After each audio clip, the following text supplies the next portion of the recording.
You think discipline is something you lack. That's the first lie.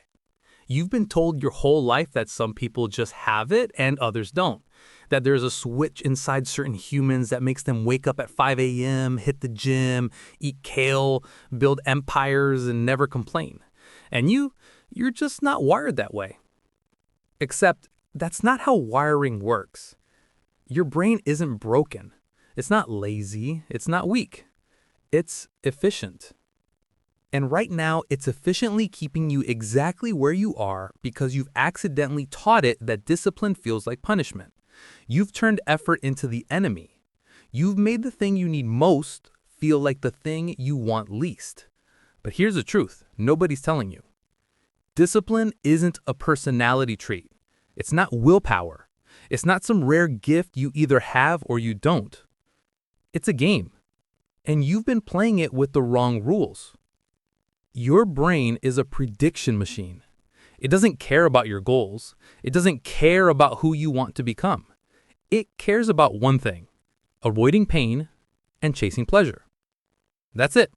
That's the entire operating system. So when you try to force yourself into discipline using shame, guilt, or sheer willpower, your brain sees that as a threat. It resists. It procrastinates. It distracts. Not because you're weak, but because it's doing exactly what it was designed to do. But what if you could flip the script? What if you could trick your brain into craving the things you've been avoiding? What if discipline didn't feel like dragging yourself through mud, but like falling into flow? That's not motivation porn. That's neuroscience. And that's what this is about. We're going to dismantle every lie you've been told about discipline. We're going to expose the invisible systems running your behavior, and then we're going to rewire them so that doing the hard thing becomes the easy thing. Not someday, right now. Let's begin. Chapter 1. The lie you tell yourself every morning. You open your eyes. The alarm is screaming. The room is cold. Your body is heavy, and your mind is already negotiating. Just 5 more minutes. You know what you're supposed to do. You've known for weeks, maybe months. You set the intention last night. You even laid out your workout clothes. You told yourself, tomorrow is different. But tomorrow is here, and it feels exactly like yesterday. So you hit snooze. And in that moment, you tell yourself a story. It's a small story, a quiet one, but it's the story that's running your life. You tell yourself, I'm just not disciplined. Maybe you dress it up differently. Maybe you say you're tired or busy or stressed. Maybe you blame your job, your kids, your schedule. But underneath all of it is the same belief. Some people have discipline. I don't. And here's the thing. You're right. You don't have discipline. Because discipline isn't something you have. It's something you design. Nobody wakes up naturally craving hard things. Nobody's brain is pre-programmed to love discomfort. The people you admire, the ones who seem unstoppable, they're not operating with different hardware. They've just learned to manipulate the same system you have. They've tricked their brains, and you can too.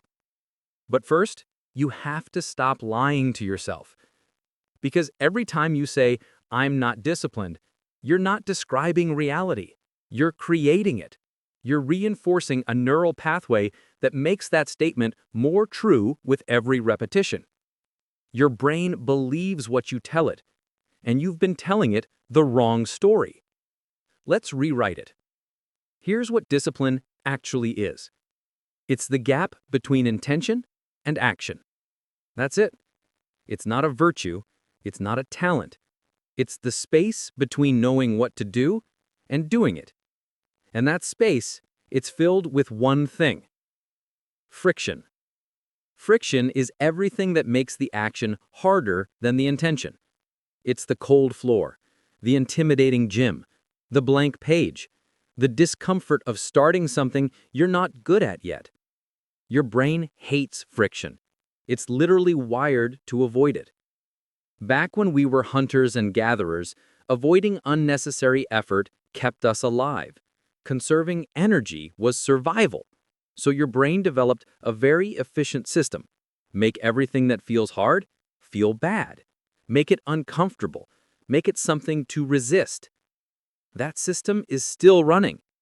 And every time you try to force yourself into action using willpower alone, you're fighting millions of years of evolutionary wiring. No wonder you're tired. But here's what changes everything. You don't need to fight the system. You need to reprogram it. You need to make the friction disappear. Or better yet, make it feel good. Researchers at Stanford studied what separates people who stick with new habits from those who don't.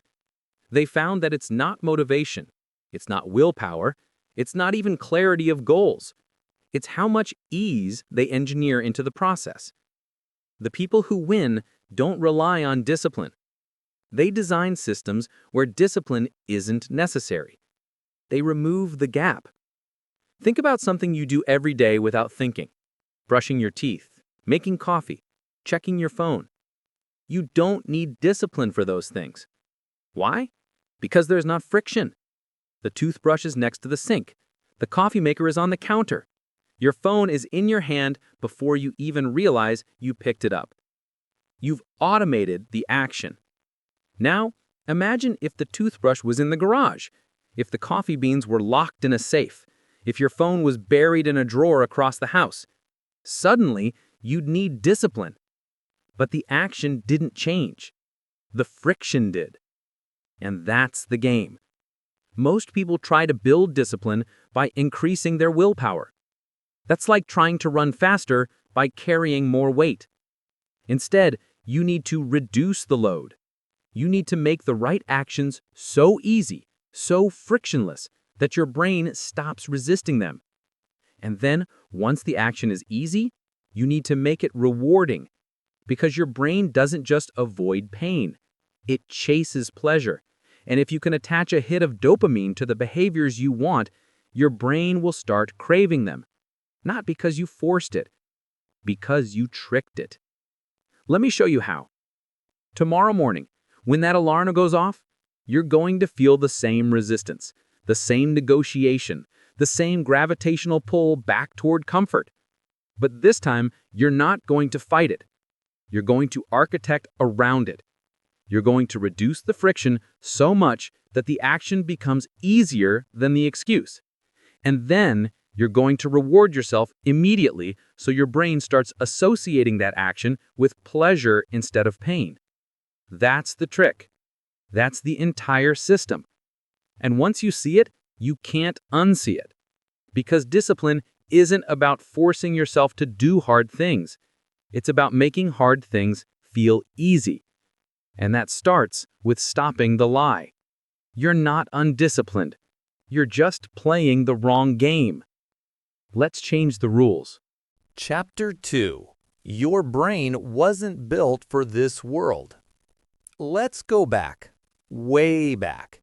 50,000 years ago, you're standing on a savanna. The sun is setting, your tribe is gathered around a fire, your stomach is full because earlier today you hunted, you ran, you fought, you survived. And now you rest. Because rest isn't laziness, it's survival. Your ancestors didn't have gyms. They didn't have to-do lists. They didn't wake up and ask themselves, how can I optimize my morning routine? They moved when they had to. They rested when they could. And the ones who were best at conserving energy, they lived longer. They passed on their genes. Your brain is their brain, and it's still running the same software. The problem? The world changed. Your brain didn't.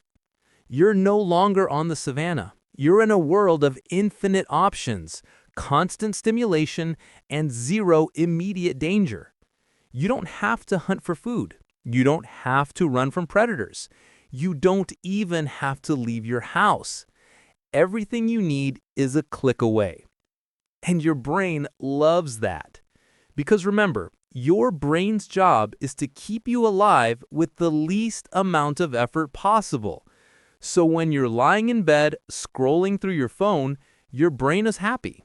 It's getting novelty. It's getting dopamine. It's getting all the reward with none of the risk. Why would it want you to get up and go to the gym? Why would it want you to sit down and do deep work? Why would it want you to have a hard conversation, start a business, or do anything uncomfortable? It wouldn't, because from your brain's perspective, you're already safe, and safety is the goal. Except safety isn't growth. Safety is stagnation. And somewhere inside you, you know that. You know you're capable of more. You know you're meant for more. But every time you try to step toward it, your brain pulls you back. Not because it hates you, because it loves you. It's trying to protect you. It's just protecting you from the wrong thing. Here's the shift. Your brain can't tell the difference between real danger and imagined discomfort. When you think about going to the gym, your brain doesn't see an opportunity. It sees a threat. It sees effort. It sees energy expenditure. It sees something that might hurt. So it fires off the same alarm system it would use if you were facing an actual predator. It floods you with resistance. It distracts you. It rationalizes. It makes you suddenly remember 17 other things you need to do first. And you interpret that feeling as you not wanting to go. But it's not you. It's your brain doing its job. And once you understand that, everything changes. Because now you're not fighting yourself. You're negotiating with a system. And systems can be hacked. Dr. Andrew Huberman, a neuroscientist at Stanford, talks about this all the time. He says the brain operates on prediction and reward. It's constantly asking two questions. What's about to happen? Is it worth it? If the brain predicts effort and no immediate reward, it resists. If it predicts ease and quick pleasure, it engages. That's why scrolling feels effortless. That's why junk food tastes good. That's why Netflix autoplays the next episode. The system is designed to hijack your prediction reward loop, and it works. But here's the beautiful part. You can use the same system to your advantage. You can train your brain to predict reward from the things that actually matter. You can make discipline delicious. It starts with understanding that your brain isn't lazy. It's efficient. And efficiency means it will always choose the path of least resistance, unless you change the path. So let's change it. Let's make the hard path the easy one. Imagine this. Tomorrow morning, you wake up. Your alarm goes off. But instead of your workout clothes being in the closet, they're already on you. You slept in them. Sounds ridiculous, right? But now there's no decision. There's no friction. There's no gap between intention and action. You're already dressed. Your brain has one less reason to resist. Or imagine this. Instead of your running shoes being in the closet, they're next to your bed. You literally have to step over them to start your day. Again, ridiculous. But again, effective. Because you're not relying on motivation. You're engineering inevitability. You're removing the micro decisions that drain your willpower before you even start. And here's the thing about willpower. It's a finite resource. Every decision you make, every temptation you resist, every moment of friction you push through, it all drains the same tank. And by the time you get to the thing that actually matters, the tank is empty.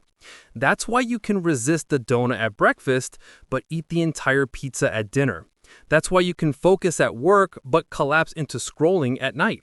It's not weakness, it's depletion. And the solution isn't to build more willpower. It's to need less of it.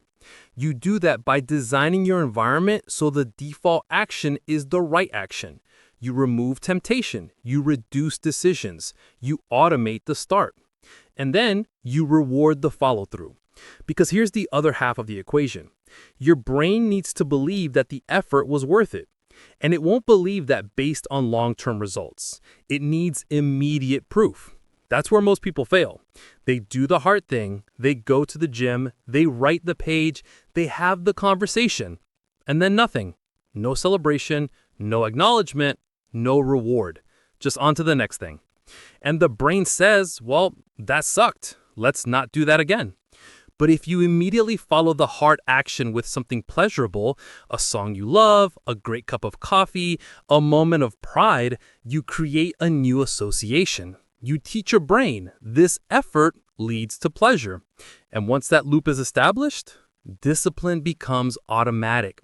You stop needing to trick your brain because your brain is already tricked. It wants the thing you used to resist, not because you're more motivated, because you're better designed. So here's your mission. Stop fighting your brain. Start working with it. Understand that it's not broken. It's not lazy. It's not weak. It's just running old code in a new world.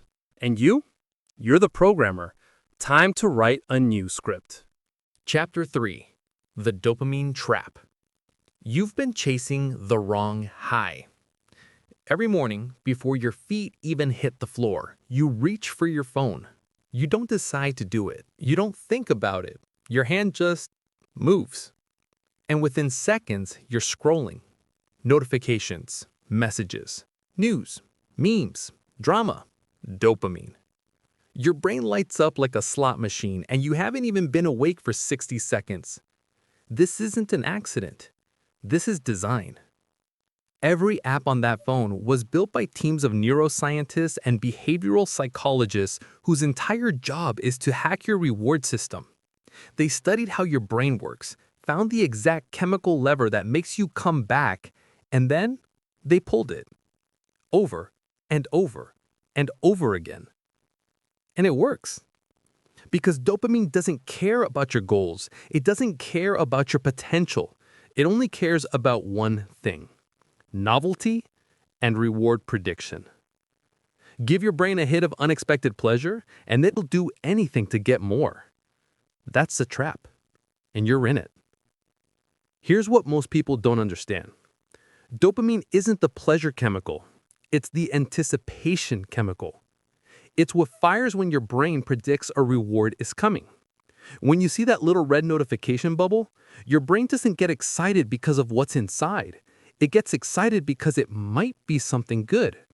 It might be a like, a message, validation, connection. And that might is more powerful than the actual result. Because your brain is a prediction machine, and uncertainty is its favorite drug. Researchers at Stanford put people in an MRI and gave them random rewards. Sometimes $1, sometimes 10 cents, sometimes nothing. And they found that the brain's dopamine system fired hardest when the reward was unpredictable. Not when it was big, when it was random. That's why you can't stop scrolling. That's why you check your email 17 times an hour even though nothing's changed. That's why you refresh the same apps in the same order like a ritual. Because your brain is hooked on the possibility of reward, not the reward itself. And the tech companies know this.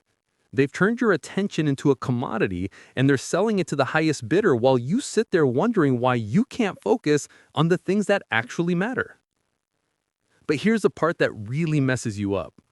Every time you get that little hit of dopamine from something easy, scrolling, snacking, binge watching, you're training your brain to expect that level of stimulation from everything. You're raising the baseline. And suddenly, the things that actually build your life, reading, exercise, deep work, hard conversations, those things feel boring because they don't deliver dopamine fast enough. They don't light up your brain like an Instagram like or a Netflix cliffhanger. So your brain resists them. Not because they're not valuable, because they're not stimulating. And that's the real problem. You're not undisciplined. You're overstimulated. Your brain has been conditioned to expect instant gratification, and now anything that requires patience feels like punishment. But here's the shift. You can recondition it. You can reset your dopamine baseline. You can teach your brain to crave the slow burn instead of the quick hit. And when you do that, everything changes. Because discipline stops feeling like deprivation and starts feeling like satisfaction. Let me show you how. First, you need to understand that dopamine operates on a spectrum. On one end, you have high dopamine activities, social media, junk food, video games, porn, drugs. These flood your system fast and hard. On the other end, you have low dopamine activities, reading, exercise, meditation, creative work, meaningful conversation. These release dopamine slowly and steadily. When you spend all day bouncing between high dopamine hits, your brain's receptors get worn out. They become desensitized. It's like listening to music at full volume for hours. Eventually, normal volume sounds like a whisper. So your brain needs more stimulation to feel the same level of reward. You need louder music, sweeter food, more notifications, more novelty. And the things that used to feel good, a walk, a book, a conversation, they now feel like nothing. This is called dopamine tolerance, and it's killing your ability to do hard things. But here's the good news. Tolerance works both ways. If you can lower your dopamine intake, your brain recalibrates. The baseline drops. And suddenly, the small things start to feel good again. A conversation becomes engaging. A workout becomes energizing. A blank page becomes exciting. Not because those things changed, because your brain did. Dr. Anna Lemke, a psychiatrist at Stanford, wrote an entire book about this. She calls it the dopamine fast. And no, it's not about sitting in a dark room doing nothing. It's about intentionally reducing high dopamine behaviors so your brain can reset. Here's how it works. Pick one day. Just one. No phone, no social media, no junk food, no binge watching, no high stimulation, anything. Instead, you do the boring stuff. You read, you walk, you sit with your thoughts. You let yourself be bored. And it's going to feel terrible. Your brain is going to scream for stimulation. It's going to throw every distraction, every excuse, every rationalization at you. But if you can sit through that discomfort, something incredible happens. Your brain starts to recalibrate. The next day, when you pick up a book, it doesn't feel boring anymore. It feels interesting. When you go for a run, it doesn't feel like punishment. It feels like clarity. When you sit down to work, your mind doesn't immediately wander. It engages. Because your dopamine system has reset. And now the things that actually matter can compete again. But here's the deeper trick. You don't just reset dopamine, you redirect it. You teach your brain to associate discipline with reward. And you do that by stacking dopamine on top of the behaviors you want. Let me explain. Right now, your brain sees discipline as effort with no immediate payoff. You go to the gym and you feel tired. You write and you feel frustrated. You study and you feel bored. There's no dopamine. So your brain says, why are we doing this again?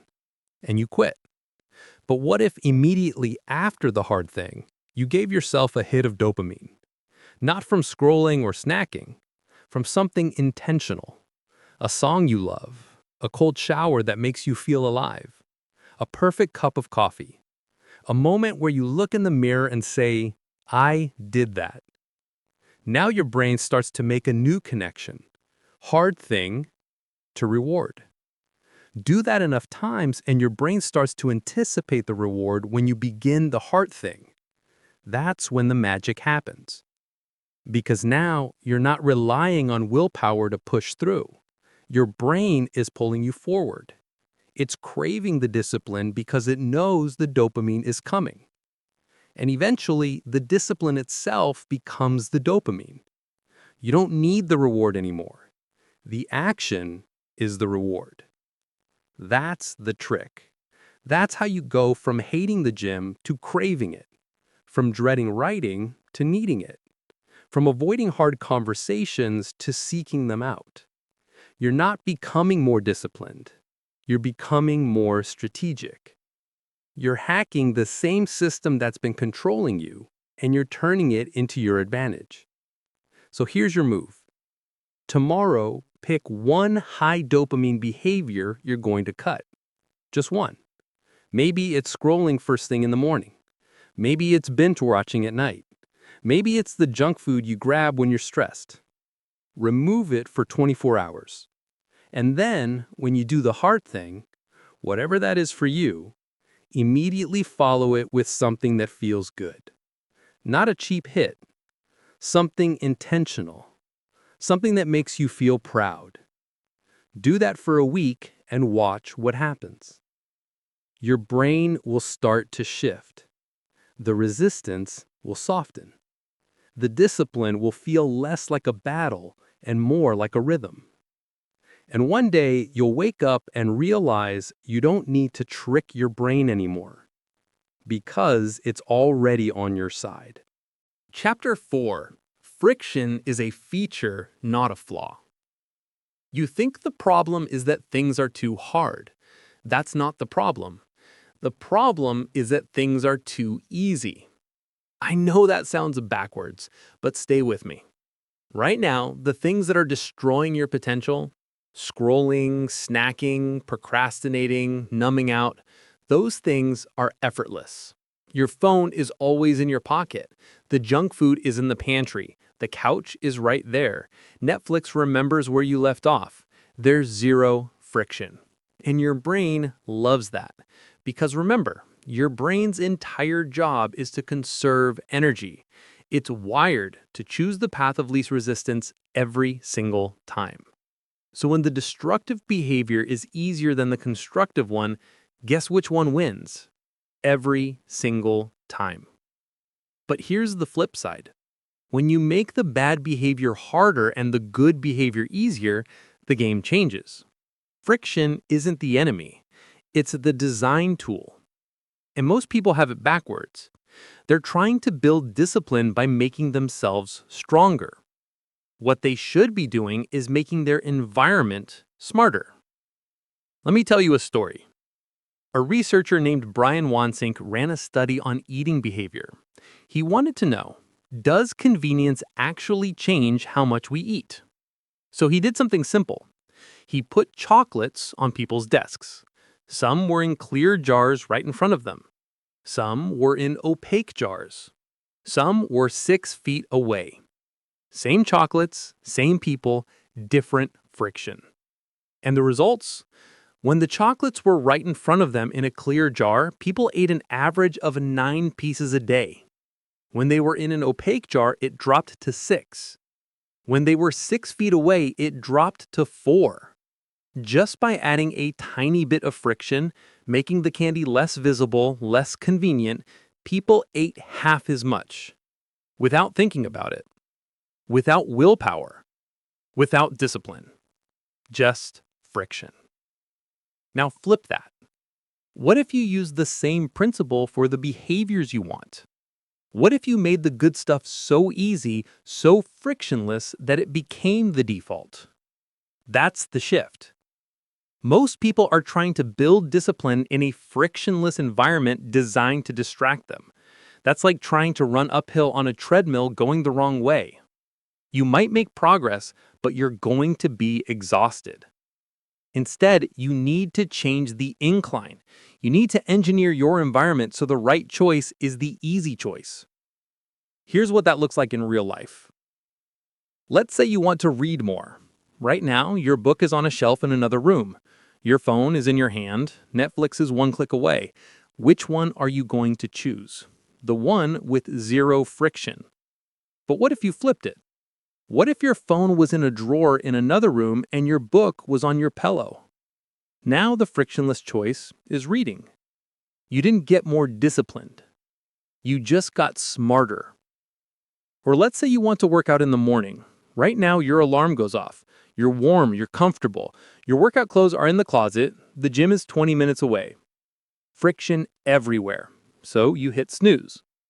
But what if your workout clothes were already on your body? What if your shoes were next to the bed? What if your gym bag was in the car? Now the friction isn't in starting, it's in not starting. You'd have to actively choose to stay in bed, get undressed, put the bag away. And suddenly, going to the gym is easier than staying home. That's the power of friction. You're not fighting your brain. You're designing around it. James Clear talks about this in Atomic Habits. He calls it the 2-minute rule. The idea is simple. Make the start of any habit so easy that it takes less than 2 minutes. You don't commit to a full workout. You commit to putting on your shoes. You don't commit to writing a chapter. You commit to opening the document. You don't commit to meditating for 20 minutes. You commit to sitting down and taking one breath. Because here's the secret. Starting is the hardest part. Once you're in motion, momentum takes over. But if the start is buried under layers of friction, you'll never get there. So you remove the friction from the start. You make it so easy that your brain can't come up with an excuse. And once you're moving, you keep moving. It's physics. An object in motion stays in motion. But most people never get into motion because the activation energy is too high. They're trying to go from 0 to 60, and their brain says absolutely not. So instead, you go from 0 to 2, and then 2 becomes 10, and 10 becomes 60. But it all starts with reducing the friction. Now, let's talk about the other side. Because it's not just about making the good stuff easier. It's about making the bad stuff harder. Right now, the things that are stealing your time, your focus, your energy, they're too accessible. Your phone is always within reach. The apps are on your home screen. Notifications are on. Autoplay is enabled. Every destructive behavior is one tap away. And your brain is wired to take the easy path. So you need to add friction. You need to make the bad choice harder than the good one. Here's how. Delete social media apps from your phone. Not just log out, delete them. Now, if you want to scroll, you have to open a browser, type in the URL, log in. It's only a few extra steps, but that's enough. Because in that moment of friction, your brain has time to ask, do I actually want to do this? And half the time, the answer is no. Or take the junk food out of your house. Don't just hide it. Don't just put it in a cabinet.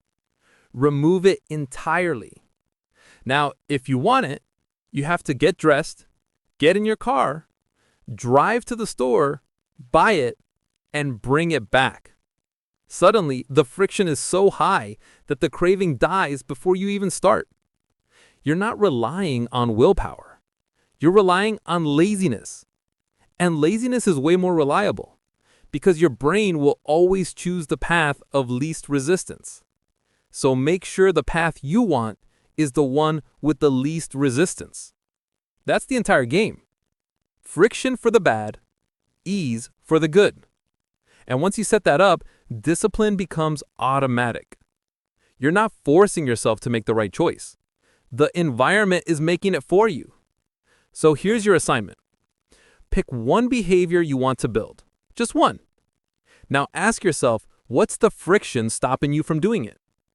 Write it down. Every single step between intention and action. Then remove as many of those steps as possible.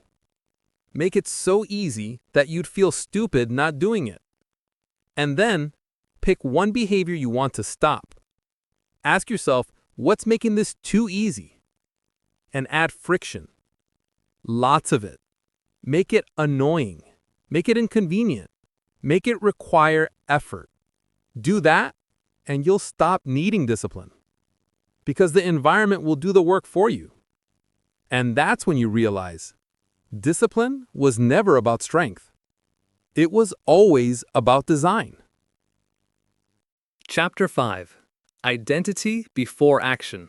You're trying to change what you do. That's why it's not working. Because behavior doesn't come from willpower. It doesn't come from motivation. It doesn't even come from habit. It comes from identity. And until you change who you think you are, you'll keep doing the same things and wondering why nothing sticks. Let me ask you something. If I handed you a cigarette right now, would you smoke it? If you've never been a smoker, the answer is obvious. No. Not because you're disciplined, not because you're resisting temptation, but because you're not a smoker. It's not something you do. It's something you're not. That's identity. And it's the most powerful force in human behavior. Because your brain doesn't just predict rewards. It protects consistency. It needs you to act in alignment with who you believe you are. When your actions contradict your identity, it creates something called cognitive dissonance, a mental conflict, a tension. And your brain hates tension, so it resolves it in one of two ways. Either you change the behavior to match the identity, or you change the identity to match the behavior. Guess which one is easier? That's why you can't just decide to be disciplined and expect it to stick. Because deep down, you still see yourself as someone who struggles with discipline. You still say things like, I'm just not a morning person. I'm not good at sticking with things. I've never been athletic. And every time you say that, you reinforce the identity. You lock yourself into the pattern. And then you wonder why the new habit falls apart after 3 days. It's not because you failed. It's because you were fighting your own sense of self. And your sense of self always wins. But here's the beautiful part. Identity isn't fixed. It's not something you're born with. It's something you build. Every action you take is a vote for the type of person you want to become. Every time you go to the gym, you're voting for, I am someone who works out. Every time you sit down to write, you're voting for, I am a writer. Every time you choose the salad over the fries, you're voting for, I am someone who takes care of their body. And when you accumulate enough votes, the identity shifts. You stop trying to be that person. You just are that person. And when you are that person, the behaviors become automatic. Not because you're more disciplined, because you're being consistent with who you are. James Clear talks about this in Atomic Habits, and it's one of the most important concepts in behavioral change. He says, the goal is not to read a book. The goal is to become a reader. The goal is not to run a marathon. The goal is to become a runner. The goal is not to build a business. The goal is to become an entrepreneur. Because once the identity is there, the actions follow. But most people do it backwards. They focus on the outcome. They say, I want to lose 20 pounds. I want to write a book. I want to make 6 figures. And those are fine goals. But they're not identities. And without the identity, the motivation fades the moment things get hard. Because you're not acting like the person you are. You're acting like the person you're trying to be. And trying is exhausting. Being is effortless. So let me ask you, who do you need to become? Not what do you need to do, not what do you need to achieve. Who do you need to be? What kind of person has the life you want? What do they believe about themselves? How do they talk? How do they make decisions? What do they do when no one's watching? Start there. Because once you become that person, the rest takes care of itself. Let me show you how this works in real time. Let's say you want to get in shape. Right now, you might see yourself as someone who's trying to get in shape. You go to the gym occasionally, you start diets, you have good weeks and bad weeks. But deep down, you don't see yourself as a fit person. You see yourself as someone who wishes they were fit. And that identity is killing you. Because every time you skip a workout, it's not a failure. It's confirmation. It's proof that you're not that person. And the brain says, see, I told you, this isn't who we are. So the behavior stops. But what if you flipped it? What if, instead of trying to get in shape, you decided, I am someone who works out? Not, I'm trying to be, not, I want to be. I am. Now, when the alarm goes off in the morning, it's not a question of whether you feel like it. It's a question of, is this consistent with who I am? And if the answer is yes, you go. Not because you're motivated, because you're being yourself. That's the shift. And it works for everything. You want to be a writer? Stop saying, I'm trying to write more. Start saying, I am a writer, and then act like it. Writers write every day, even when it's bad, even when no one's reading, because that's what writers do. You want to be financially free?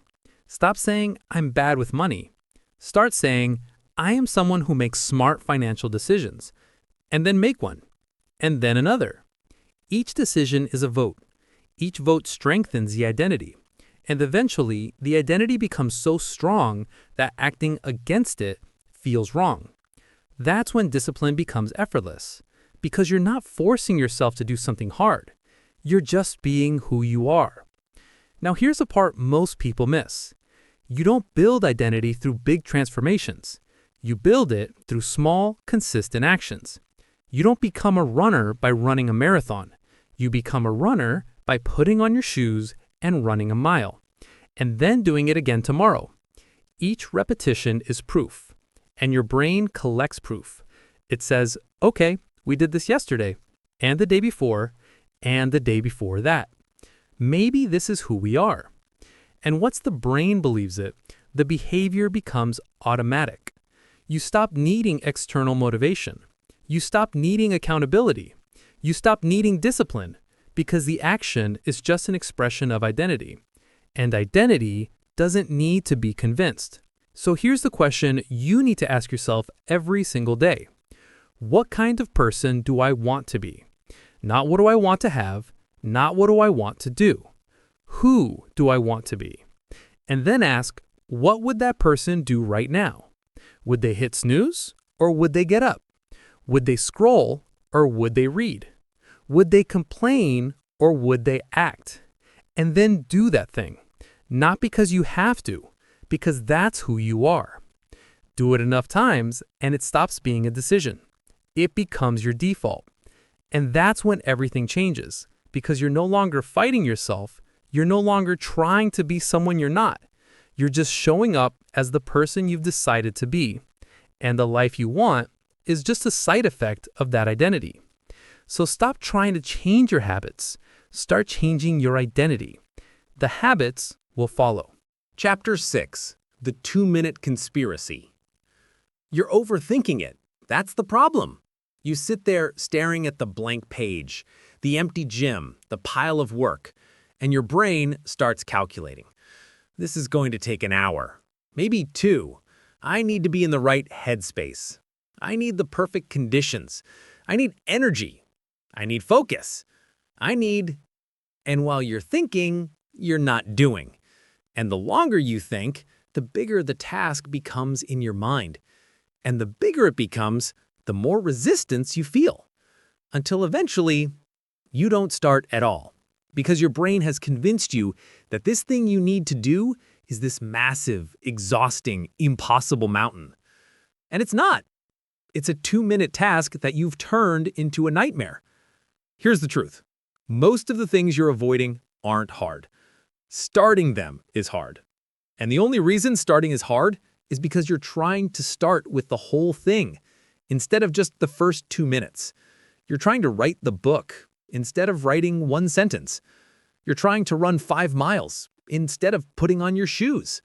You're trying to clean the whole house instead of picking up one thing. And your brain looks at that and says, Nope, too much, not today. So you procrastinate, not because you're lazy, because you're overwhelmed. And here's the conspiracy. The entire system is designed to keep you overwhelmed, because an overwhelmed brain doesn't act. It freezes, it distracts, it scrolls. It convinces itself that it'll do the thing later, when conditions are better. But conditions are never better, and later never comes. So the cycle repeats. But what if you could break it? What if you could trick your brain into starting before it realizes what's happening? That's the 2-minute rule. And it's the most underrated strategy in behavioral psychology. Here's how it works. You don't commit to the full task. You commit to 2 minutes. Just 2. You don't commit to a workout. You commit to putting on your gym clothes. You don't commit to writing a chapter. You commit to opening the document and typing 1 sentence. You don't commit to cleaning the kitchen. You commit to washing 1 dish. That's it. 2 minutes. And here's the magic. Your brain can't argue with 2 minutes. It can argue with an hour. It can argue with a full workout. It can argue with writing 1,000 words. But 2 minutes? That's nothing. Your brain says, fine, 2 minutes, whatever. And you start. And here's what happens next. You don't stop at 2 minutes, because starting was the hard part. Once you're in motion, momentum takes over. You put on your gym clothes, and suddenly you're at the gym. You write 1 sentence, and suddenly you've written a paragraph. You wash 1 dish, and suddenly the whole sink is clean. Not because you forced yourself, because you removed the resistance. You made the start so small that your brain couldn't justify saying no. And once you started, the action pulled you forward. David Allen, the guy who created the Getting Things Done system, talks about this all the time. He says the hardest part of any task is defining the next physical action. Not the outcome, not the goal, the next physical action. What's the one tiny thing you can do right now that moves you forward? Most people skip that step. They think in terms of projects. I need to get in shape. I need to write a book. I need to start a business. And those aren't actions. Those are outcomes. So the brain doesn't know where to start.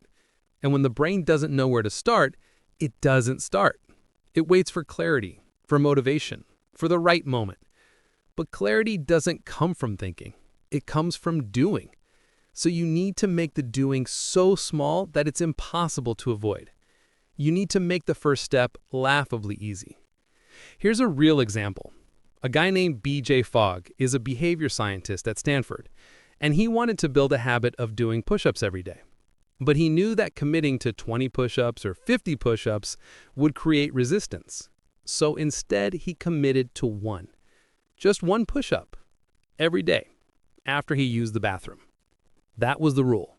1 push-up. And here's what happened. Most days, he didn't stop at 1, because once he was down on the floor, he figured he might as well do 10 or 20. But some days, he only did 1, and that was fine, because the goal wasn't the push-ups. The goal was showing up.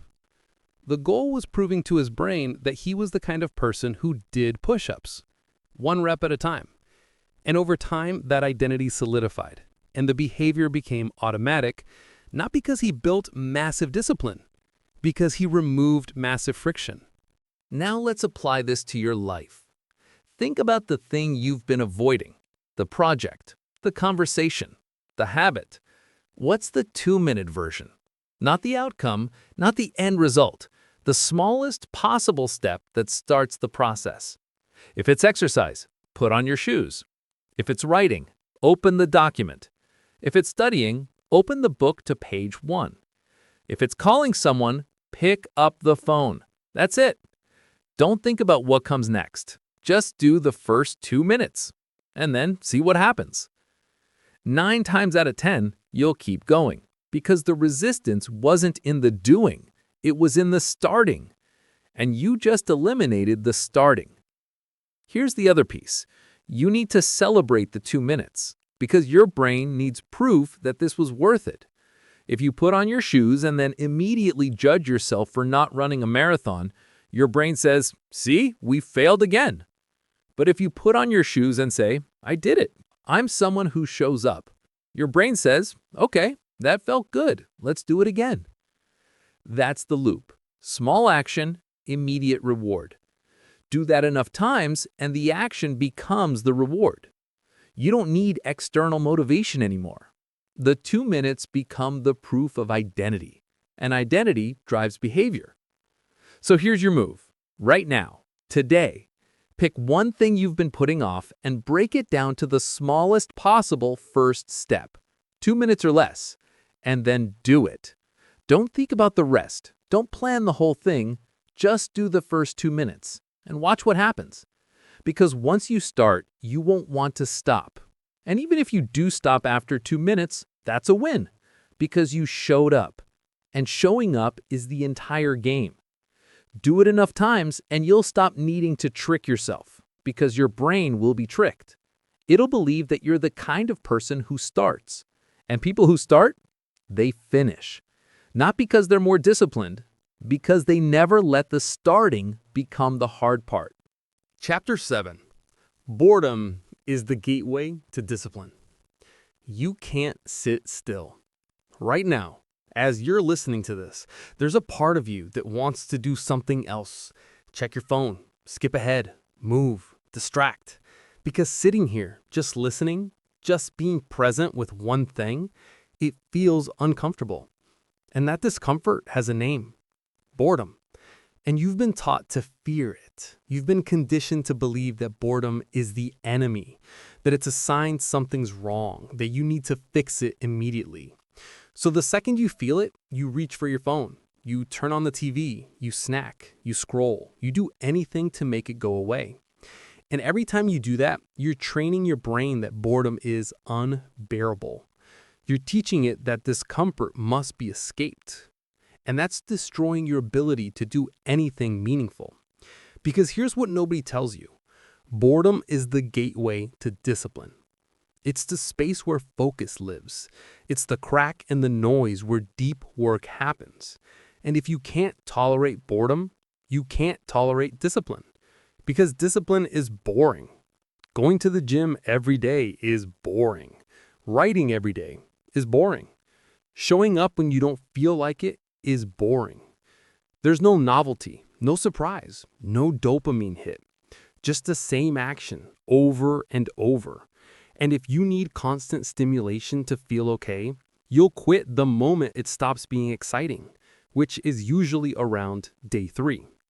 But the people who win, the ones who actually build something, they've learned to sit in the boredom.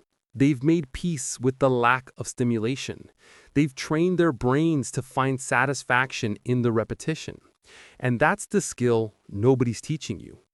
Because we live in a world that's terrified of boredom. Every app, every algorithm, every notification is designed to make sure you never experience a single second of it. You're standing in line, here's a video. You're waiting for the elevator, here's a headline. You're sitting on the toilet, here's 15 things to buy. Your brain is never allowed to rest, never allowed to wander, never allowed to just be. And the result? You've lost the ability to focus. You've lost the ability to think. You've lost the ability to be alone with yourself. And that's not an accident. Cal Newport, the guy who wrote Deep Work, talks about this constantly. He says the ability to focus without distraction is becoming the most valuable skill in the modern economy because everyone else is distracted. Everyone else is drowning in notifications, context switching every 30 seconds, never going deep on anything. So if you can focus, if you can sit with one task for hours without needing a hit of dopamine, you have a massive advantage. But here's the problem. Focus is a muscle.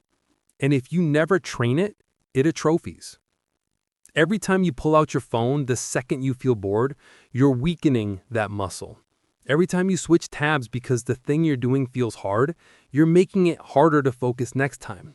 Because your brain is learning discomfort equals escape. And the more you escape, the lower your tolerance becomes. Until eventually, you can't sit through a single paragraph without your mind wandering. You can't have a conversation without checking your phone. You can't work for 10 minutes without needing a break. Not because you have ADHD, because you've trained yourself to be distracted. And the cure isn't another productivity hack. It's boredom. You need to teach your brain that boredom is safe, that it's not something to escape, that it's something to sit in. And when you do that, everything changes. Because boredom is where creativity lives. It's where ideas come from. It's where your brain finally has space to think instead of just react. Let me tell you what happens when you let yourself be bored. At first, it's uncomfortable. Your brain is going to scream for stimulation. It's going to throw every impulse, every urge, every distraction at you. Check your phone, turn on the TV, do something, anything. But if you can sit through that, if you can just let the discomfort be there without trying to fix it, something shifts. Your mind starts to settle. The noise quiets down. And suddenly, you start noticing things. Thoughts you've been too distracted to hear. Ideas you've been too busy to have. Feelings you've been too numb to feel. That's the gateway. That's where the real work happens. Not in the constant stimulation, in the stillness. But you have to build tolerance for it. And here's how you do that. You practice boredom. I know that sounds ridiculous, but I'm serious. You need to intentionally expose yourself to boredom the same way you'd expose yourself to cold water or heavy weights, in small doses, repeatedly, until your brain adapts. Here's what that looks like. Tomorrow, pick a 10-minute window. Just 10 minutes. No phone, no music, no podcast, no input. Just you, sitting, thinking, being bored. And yes, it's going to feel awful. Your brain is going to rebel. You're going to want to quit after 2 minutes. But don't. Just sit there. Let the discomfort exist. Don't try to solve it. Don't try to think your way out of it. Just notice it. And breathe. That's it. Do that every day for a week, and something incredible happens. Your tolerance for boredom increases. And when your tolerance for boredom increases, your ability to focus increases. Because focus isn't about doing more. It's about tolerating less. Less stimulation, less distraction, less noise. And when you can do that, you unlock a level of productivity and creativity that most people will never experience because they can't sit still long enough to access it. But you can, once you build the tolerance. Now, here's the deeper piece. Boredom isn't just the gateway to focus. It's the gateway to self-awareness. Because when you're constantly distracted, you're constantly running from yourself. You're avoiding the thoughts you don't want to think, the feelings you don't want to feel, the truths you don't want to face. And all of that gets buried under the noise. But when you sit in boredom, when you let the noise fall away, all of that comes to the surface. And yeah, it's uncomfortable, but it's also necessary. Because you can't change what you're not aware of. And you can't be aware of anything when you're constantly distracting yourself. So boredom becomes the space where you meet yourself, where you figure out what you actually want, what you actually care about, what you're actually avoiding. And once you know that, you can do something about it. But if you never sit in the boredom, you never get there. You just keep running, and running is exhausting. So here's the challenge.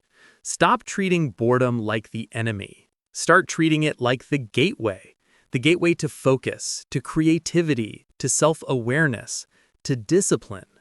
Because the people who can sit with boredom are the people who can sit with hard things. And the people who can sit with hard things are the people who build extraordinary lives. Not because they're more talented, because they're more tolerant. They've trained their brains to be okay with discomfort. And once you do that, discipline stops being a battle. Because you're not fighting the discomfort anymore, you're just sitting in it and then acting anyway. That's the move. So start small. 10 minutes of boredom every day. No distractions, no escapes. Just you and the discomfort. And watch what happens. Your brain will adapt. your focus will sharpen, and the things you've been avoiding, they'll start to feel possible. Not because they got easier, because you got stronger. Chapter 8. Rewriting the Reward. Your brain is keeping score. Right now, in the background, it's tracking every action you take and assigning it a value. Good or bad, pleasure or pain, worth it or not. And that scorecard is running your life. Because your brain doesn't care about your long-term goals. It doesn't care about who you want to become 5 years from now. It cares about right now. And right now, it's asking one question. Is this worth the effort? If the answer is yes, you act. If the answer is no, you don't. And here's the problem. Most of the time, the answer is no. Because your brain's scorecard is broken. It's been hijacked by a world designed to give you instant gratification for zero effort. And now, anything that requires real work feels like a terrible deal. You go to the gym, and your brain says, "That sucked. We're tired, we're sore. Why did we do that again?" You write for an hour, and your brain says, "That was hard, and we have nothing to show for it. What a waste." You have a tough conversation, and your brain says, "That was uncomfortable. Let's never do that again." And because there's no immediate reward, your brain marks the action as not worth it. So next time, you resist, you procrastinate, you avoid. Not because you don't want the outcome, because your brain doesn't see the outcome as connected to the action. It only sees the effort. And effort without reward feels like punishment. So your brain says, "No thanks, let's scroll instead." Because scrolling has an immediate reward, a little hit of dopamine, a tiny burst of novelty. It's not meaningful, it's not building anything, but it feels good right now. And right now is all your brain cares about. So here's the shift. If you want to build discipline, you need to rewrite the reward. You need to teach your brain that the hard thing does have a payoff. And you need to make that payoff immediate. Because delayed gratification doesn't work. I know we've been told our whole lives that discipline is about delaying gratification, about resisting the quick hit in favor of the long-term game. And sure, that's part of it. But it's not the whole story. Because your brain doesn't work on long-term logic. It works on short-term emotion. And if you want it to choose the hard thing, you need to make the hard thing feel good. Right now. Not 6 months from now when you've lost the weight. Not a year from now when the book is done. Not 5 years from now when the business is profitable. Right now. And the way you do that is by attaching an immediate reward to the behavior you want to build. Let me show you how this works. Let's say you want to start running. Right now, your brain's scorecard says running equals pain, exhaustion, discomfort.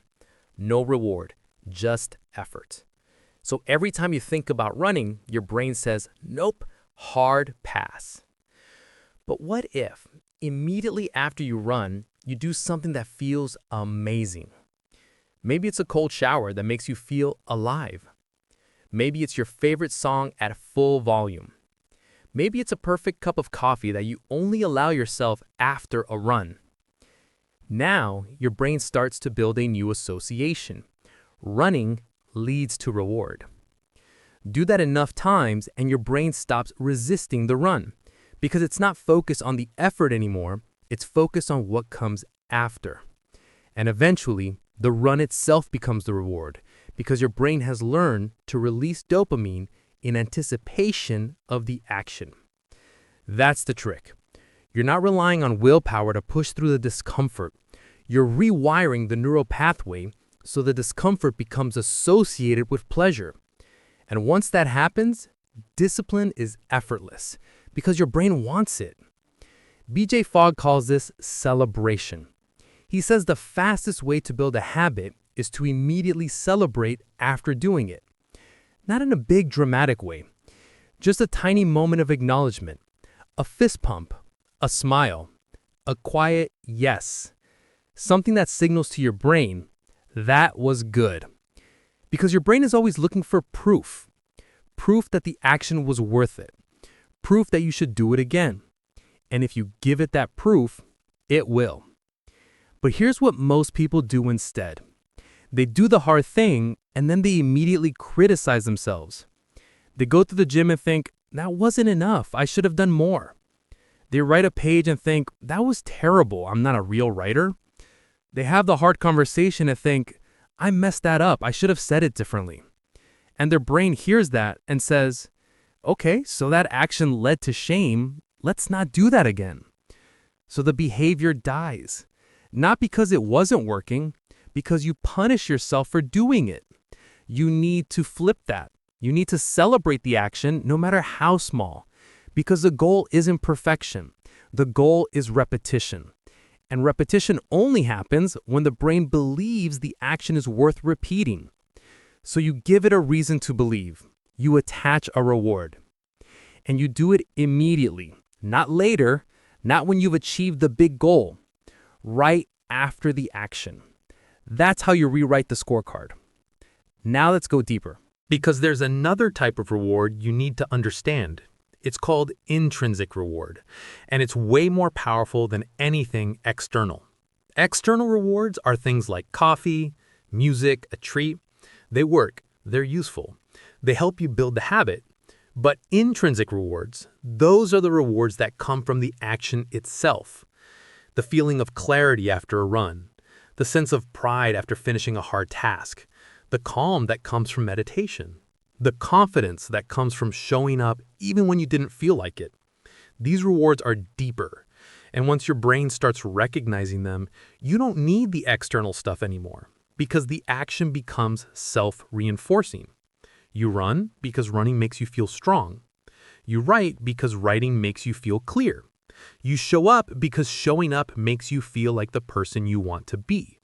And that feeling, that's the ultimate reward because it's tied to identity. And identity is the most powerful motivator there is. But here's the catch. You can't access intrinsic rewards if you're constantly distracting yourself from them. If you finish your workout and immediately scroll through your phone, you miss the moment of pride. If you finish writing and immediately judge the work, you miss the sense of accomplishment. If you finish the hard conversation and immediately move on to the next thing, you miss the relief. You need to pause. You need to let yourself feel the reward because that's when the brain makes the connection. That's when it says, oh, this is what we get from doing hard things.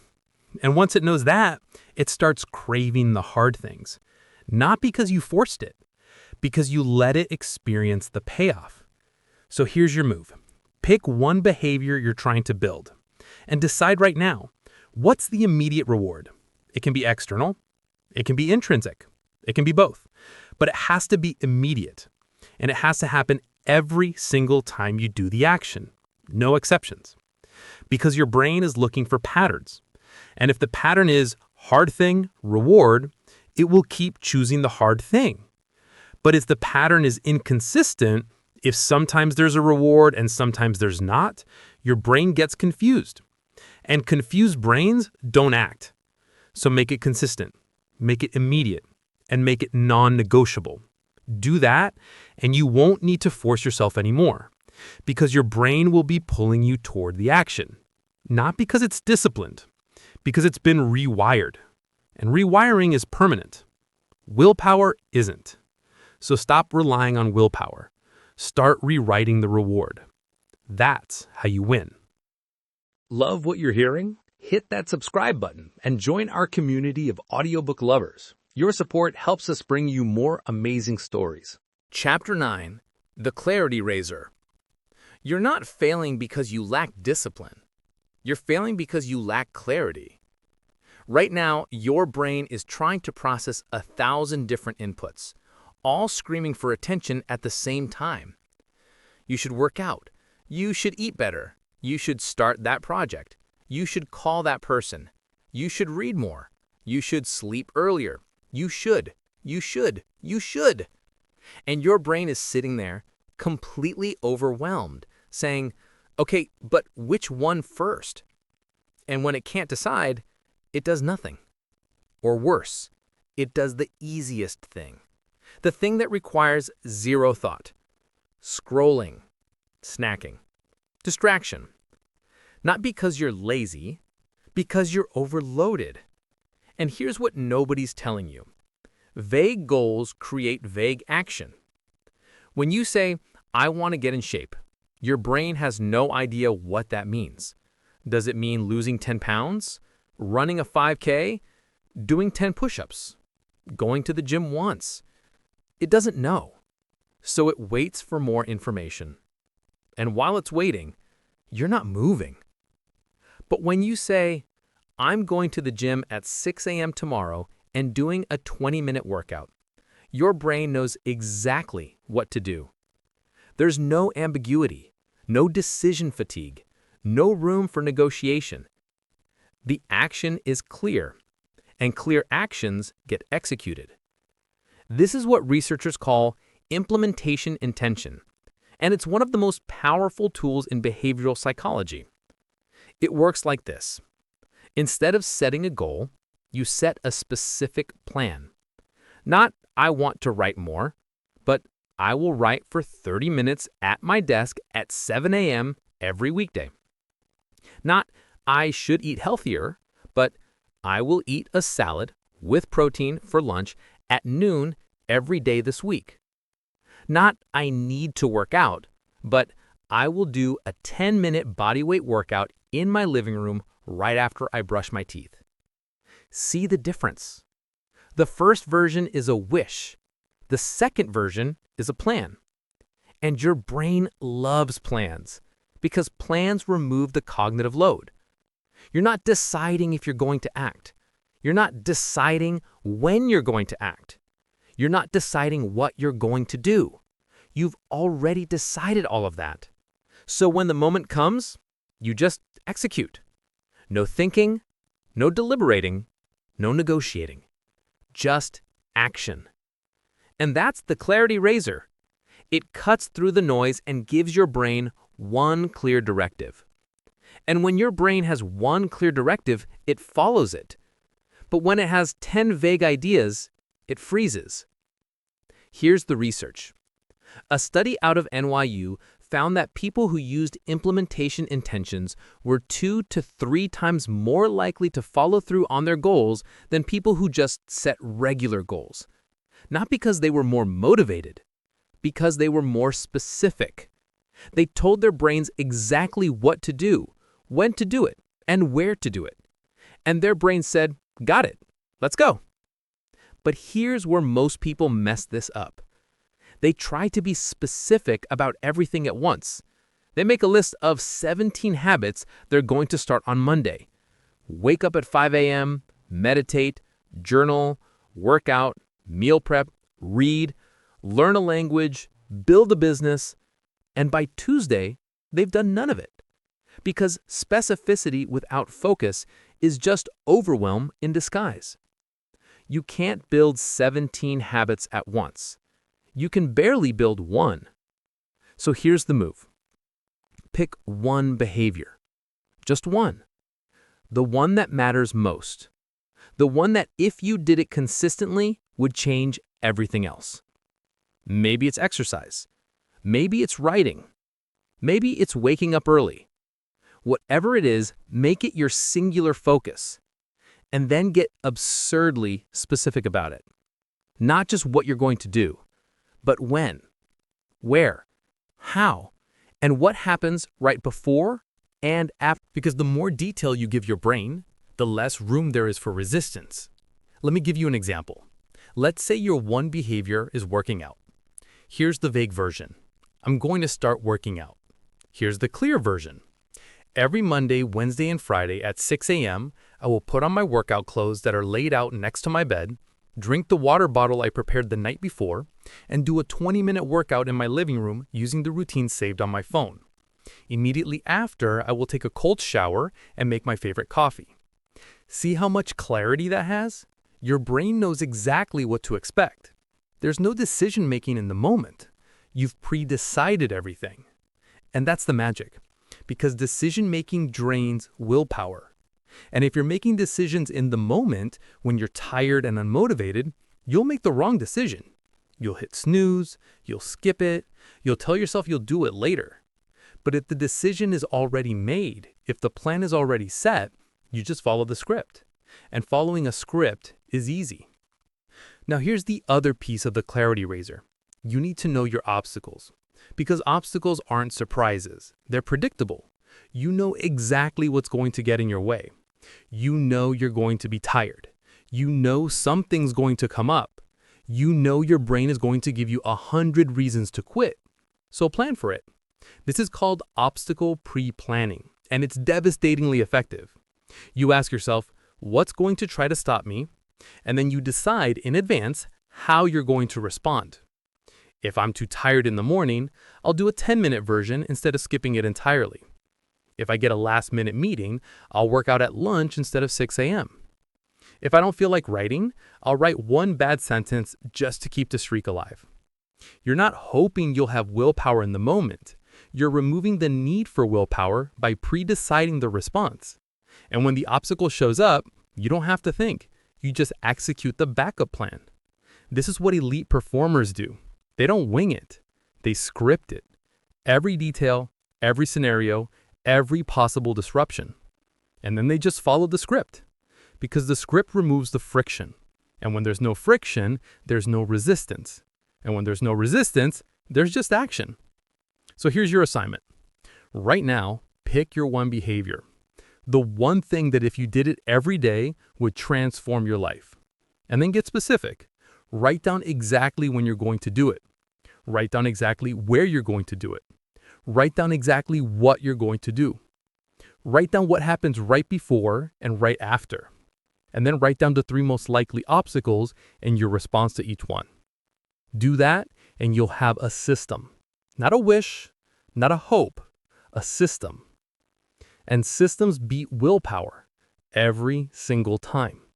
Because willpower is a limited resource. But a system runs on autopilot.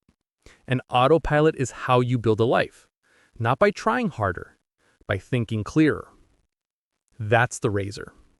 Cut through the vagueness, cut through the overwhelm, cut through the excuses. And what's left is action. Pure, simple, inevitable. Chapter 10. Emotion precedes motion. You think you need to feel motivated before you act. That's backwards. You're waiting for the feeling to show up so you can do the thing. But the feeling doesn't show up until after you do the thing. And while you're waiting, you're stuck. Because here's the truth. Emotion doesn't create motion.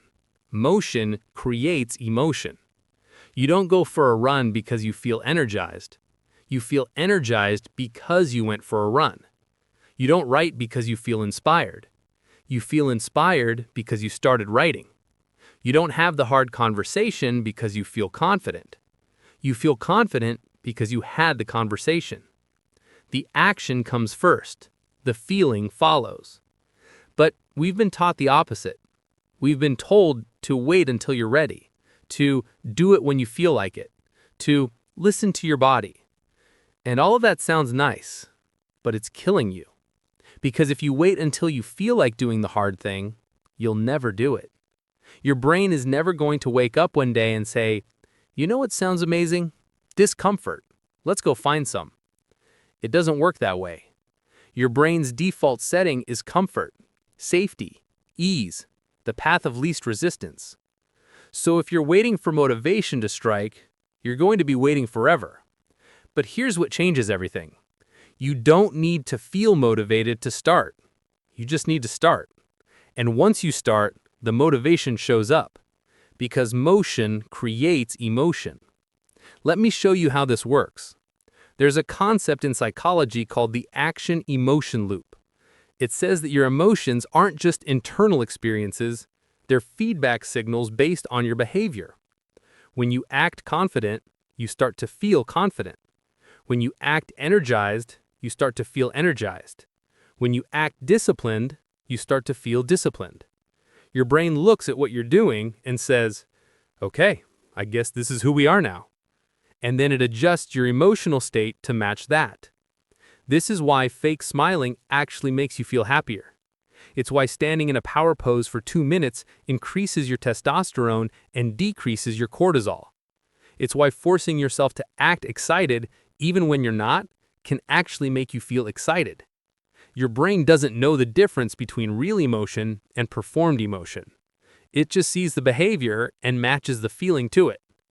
So if you wait until you feel like doing the thing, you're doing it backwards. You need to act like you feel like doing the thing, and then your brain will catch up. This is what actors do. They don't wait to feel sad before they cry in a scene. They perform the physical actions of sadness, slow breathing, slumped shoulders, soft voice, and the emotion follows. And you can do the same thing with discipline. You don't wait to feel motivated. You act motivated. You put on your shoes, you open the document, you pick up the phone. You move your body as if you already have the energy. And your brain says, oh, I guess we're doing this. And it starts producing the neurochemicals that match the action. Dopamine, norepinephrine, endorphins. Suddenly, you do feel motivated. Not because motivation arrived, because you created it. Here's the research. A study at the University of Kansas found that people who were told to act enthusiastic for a task performed better and reported feeling more engaged than people who weren't given that instruction. Same task, same people, different action, and the action changed the emotion. So here's the shift. Stop waiting to feel ready. Start acting ready. Stop waiting to feel confident. Start acting confident. Stop waiting to feel motivated. Start acting motivated. And your brain will follow. Because your brain is designed to create internal consistency. If you're acting one way, it assumes that's how you feel. And it adjusts accordingly. This is also why you need to be careful about the actions you're repeating. Because if you're constantly acting lazy, your brain says, okay, we're lazy. If you're constantly acting defeated, your brain says, okay, we're defeated. If you're constantly acting like discipline is hard, your brain says, okay, discipline is hard. And it becomes true. Not because it is true, because you keep acting like it is. But you can flip it. You can act like discipline is easy. You can act like you're the kind of person who shows up. You can act like motivation isn't something you wait for, it's something you generate. And the more you act that way, the more your brain believes it. Until one day, it's not an act anymore. It's just who you are. Now here's the part most people miss. This doesn't mean you ignore your emotions. It doesn't mean you suppress how you feel or pretend everything's fine when it's not. It means you don't let your emotions dictate your actions. You acknowledge them. You notice them. And then you act anyway. You say, I feel tired, and I'm going to work out anyway. I feel unmotivated, and I'm going to write anyway. I feel nervous, and I'm going to have the conversation anyway. Because the emotion is information, not instruction. It's data, not a directive. And when you treat it that way, you take back control. You stop being a passive victim of your moods. You start being an active creator of your experience. And that shift, that's power. Because most people go through life waiting for their emotions to give them permission to act. They say, I'll do it when I feel like it. And they never feel like it. So they never do it. But you're not gonna do that because you understand the loop. Motion creates emotion. So you're going to move first and let the feeling catch up. Here's how. Tomorrow, when you wake up, don't check how you feel. Don't ask yourself, do I feel like working out? Do I feel like writing? Do I feel like being productive? Because the answer is going to be no. It's always no. Instead, just move. Get up, put on your shoes, open the laptop, take the first step. Don't think, don't negotiate, don't wait for readiness, just act. And then notice what happens. Notice how after 5 minutes of movement, your energy shifts. Notice how after one sentence, the words start flowing. Notice how after one rep, your body wakes up. That's the loop in action. You're not waiting for motivation, you're creating it. And once you realize you can do that, everything changes. Because now you're not at the mercy of your moods. You're the one generating them. And that's the ultimate form of discipline. Not forcing yourself to do things you hate, but acting your way into the emotions that make hard things easy. So stop waiting. Start moving. The emotion will follow. It always does. Chapter 11. The Architecture of Inevitability. You're leaving too much to chance. Right now, you're relying on yourself to make the right decision in the moment. And that's a losing strategy. Because in the moment, you're tired, you're distracted, you're negotiating with a brain that's looking for any excuse to avoid discomfort. And that brain is good at its job. It'll convince you that you'll do it later, that today's not the right day, that you deserve a break. And you'll believe it. Because willpower doesn't work when you're deciding in real time. Willpower works when you remove the decision entirely. When you build a system so airtight that the right action becomes inevitable. That's what the best performers do. They don't rely on motivation or discipline or any of that fragile stuff. They architect their lives so that doing the thing they need to do is easier than not doing it. They remove the friction. They eliminate the choice. They design inevitability. And once the system is built, they just live inside it. No daily battle, no constant negotiation. Just structure and flow. Let me show you what this looks like. Right now, your environment is probably working against you. Your phone is on your nightstand, so scrolling is the first thing you do. The junk food is in the pantry, so snacking is the default. The gym is 20 minutes away, so skipping is easy. Your environment is full of friction for the good behaviors and zero friction for the bad ones. And you wonder why you're struggling. It's not you, it's the design. Because your environment is stronger than your willpower. Every single time. If the couch is more comfortable than the workout space, you're going to sit on the couch. If the phone is easier to grab than the book, you're going to grab the phone. If the unhealthy option is visible and the healthy option is hidden, you're going to choose unhealthy. Not because you're weak, because your brain is efficient. And efficiency means it takes the path of least resistance. So if you want to change the behavior, you need to change the path. You need to make the right choice the easy choice, and the wrong choice hard. This is called environmental design, and it's the most underrated tool in behavior change. James Clear built an entire framework around this in Atomic Habits. He says, make it obvious, make it easy, make it attractive, make it satisfying. Those are the 4 laws of behavior change, and they all come down to design. You're not trying to overpower your brain. You're designing around it. Let's break it down. Make it obvious. If you want to do something, put it in your line of sight. If you want to read more, put the book on your pillow.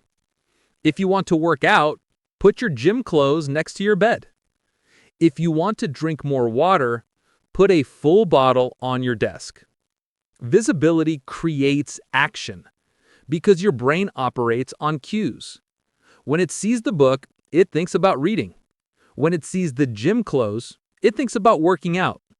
When it sees the water, it thinks about drinking. But if the cue isn't there, the behavior doesn't happen. So you make the cue impossible to miss. Make it easy. This is where most people fail. They set up behaviors that require 17 steps and perfect conditions, and then they wonder why they quit after 3 days. You need to reduce the friction so much that the behavior takes almost no effort to start. If you want to meditate, don't make yourself go to a special room with candles and music. Just sit on the edge of your bed and breathe for 2 minutes. If you want to write, don't wait for inspiration or the perfect setup. Just open a document and type 1 sentence. The easier the start, the more likely you are to do it. And once you start, momentum takes over. Make it attractive. Your brain needs a reason to care. If the behavior feels like punishment, you won't do it. So you need to pair it with something you enjoy. This is called temptation bundling. You only listen to your favorite podcast while you work out. You only drink your favorite coffee after you finish a deep work session. You only watch your favorite show while you fold laundry. Now, the hard thing is tied to the pleasurable thing, and your brain starts to crave the hard thing because it wants the reward. Make it satisfying. This is the piece most people skip. They do the hard thing, and then they immediately move on to the next task. No pause, no acknowledgement, no reward. And their brain says, well, that sucked. Why did we do that? But if you make the behavior satisfying, if you celebrate it, even in a tiny way, your brain marks it as worth repeating. A fist pump, a check mark on a calendar, a moment of pride, something that signals this was good. And your brain says, okay, let's do that again. That's the architecture. 4 simple principles. But when you stack them together, they create a system that's almost impossible to fail. Because you're not relying on yourself to be disciplined. You're relying on the system to do the work for you. Now let's go deeper, because the ultimate form of inevitability isn't just designing your environment, it's designing your defaults. Right now, your default is probably chaos. You wake up and decide what to do based on how you feel. You eat whatever's convenient. You work on whatever seems urgent. You go to bed whenever you're tired. There's no structure, no rhythm, no plan. And that creates decision fatigue, because every single moment of your day, you're deciding what to do next, and every decision drains your willpower, until by the end of the day, you've got nothing left. So you collapse into scrolling or Netflix or whatever requires zero thought. But what if you didn't have to decide? What if your entire day was pre-scripted? Not in a rigid, joyless way, but in a way that removes the cognitive load. This is what routines do. They turn decisions into defaults. And defaults don't require willpower. They just are. Think about your morning routine right now, if you even have one. Most people wake up and immediately start reacting. Check the phone, scroll the news, panic about the day ahead. And by the time they get out of bed, their nervous system is already fried. But what if your morning was non-negotiable? What if the moment you woke up, you followed the same sequence every single day? Feet hit the floor, drink water, move your body, shower, coffee, deep work. No decisions, no deliberation, just the sequence. And because it's the same every day, your brain stops resisting it. It becomes automatic. And automation is freedom, because you're not spending energy deciding. You're spending energy doing.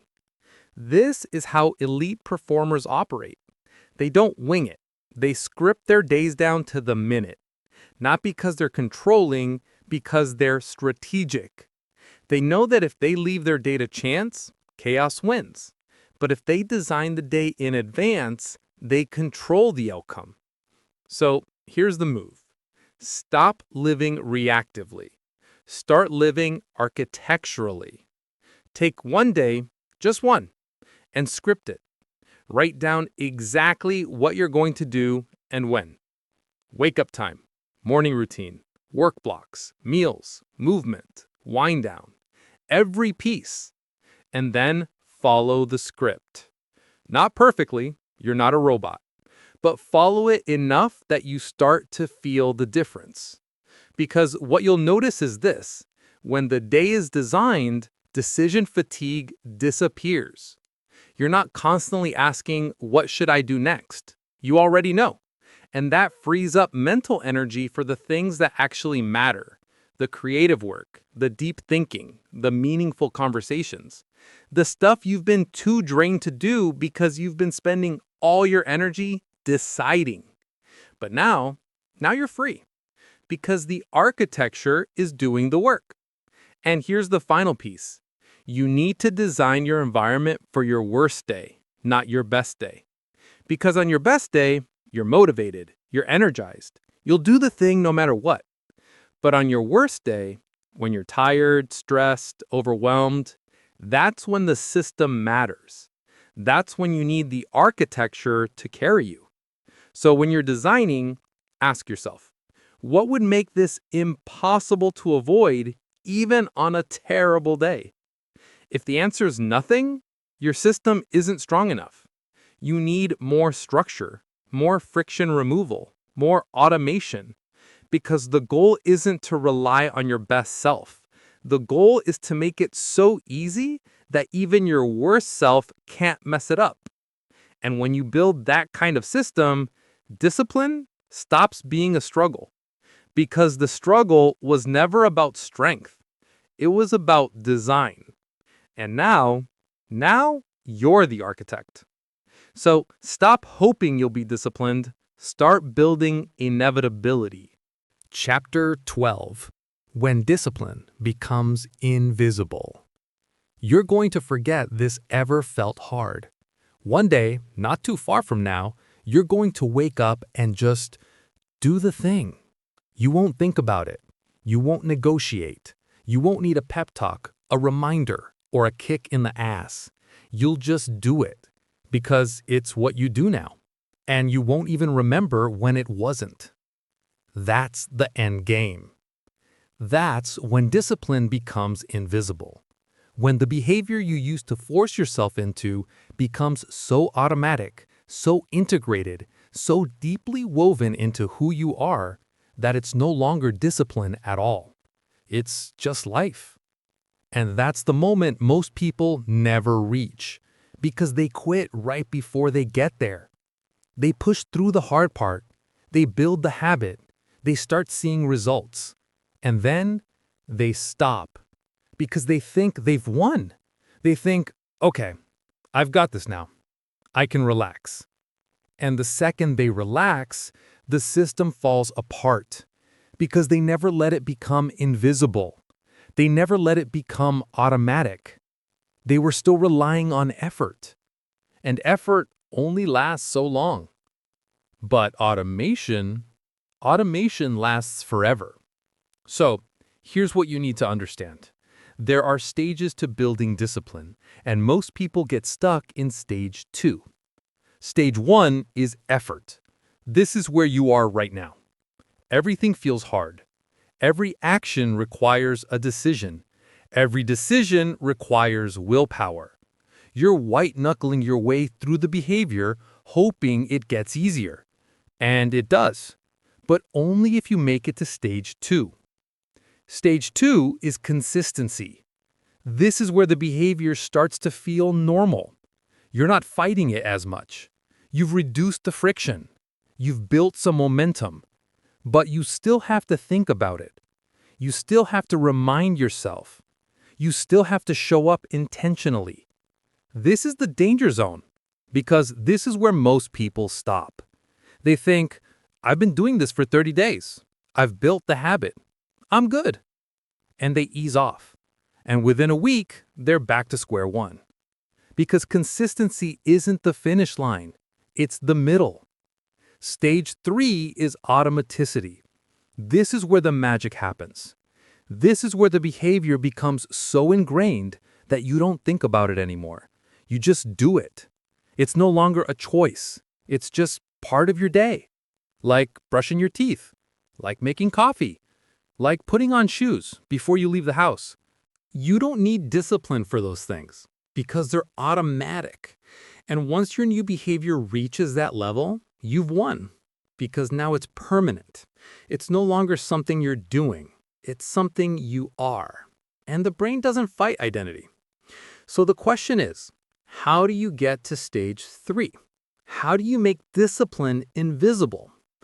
2 things, repetition and time. That's it. There's no shortcut. There's no hack. You just have to do the thing enough times for long enough that your brain stops questioning it. And here's the part nobody tells you. It takes longer than you think. You've probably heard that it takes 21 days to build a habit. That's a myth. A study out of University College London found that on average, it takes 66 days for a behavior to become automatic. 66, not 3 weeks, 2 months. And that's the average. For some people, it's longer. For some behaviors, it's way longer. So if you've been doing something for 2 weeks and you're still struggling, that doesn't mean it's not working. It means you're still in stage 1. You haven't hit automaticity yet. But if you keep going, you will. And when you do, everything changes because now the behavior doesn't cost you anything. It's not draining your willpower. It's not requiring effort. It's just running in the background. And that frees you up to build the next thing. This is how you stack habits. You don't try to build 5 habits at once. You build one, and you make it automatic. And then you build the next one, and you make that one automatic. And then the next. And over time, you're living a completely different life. Not because you became more disciplined, because you built systems that don't require discipline. Think about it. Right now, you probably have dozens of behaviors that are already automatic. You wake up and make coffee without thinking. You brush your teeth without deciding. You check your phone without realizing. Those are habits. And you didn't build them through willpower. You built them through repetition. So why not use the same process for the behaviors that actually matter? Why not make exercise automatic? Why not make deep work automatic? Why not make healthy eating automatic? You can. You just have to give it time. And you have to protect the streak. Because here's the thing about automaticity. It's fragile at first. If you skip too many days, the brain says, oh, I guess we're not doing that anymore. And the automation breaks. You have to rebuild it from scratch. But if you protect the streak, if you show up even when it's hard, even when it's inconvenient, even when you don't feel like it, the brain says, okay, this is non-negotiable. And it stops offering resistance. It stops questioning. It just executes. And that's when discipline becomes invisible. Now here's the dipper truth. When discipline becomes invisible, you stop identifying as someone who's trying.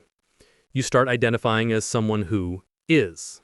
You're not someone who's trying to be fit, you're fit. You're not someone who's trying to be a writer, you're a writer. You're not someone who's trying to build a business, you're an entrepreneur. And that shift in identity changes everything. Because now the behavior isn't something you do, it's something you are. And you don't have to convince yourself to be yourself, you just are. That's the final form of discipline. It's not discipline anymore, it's identity. And identity is unshakable. So here's what you need to do.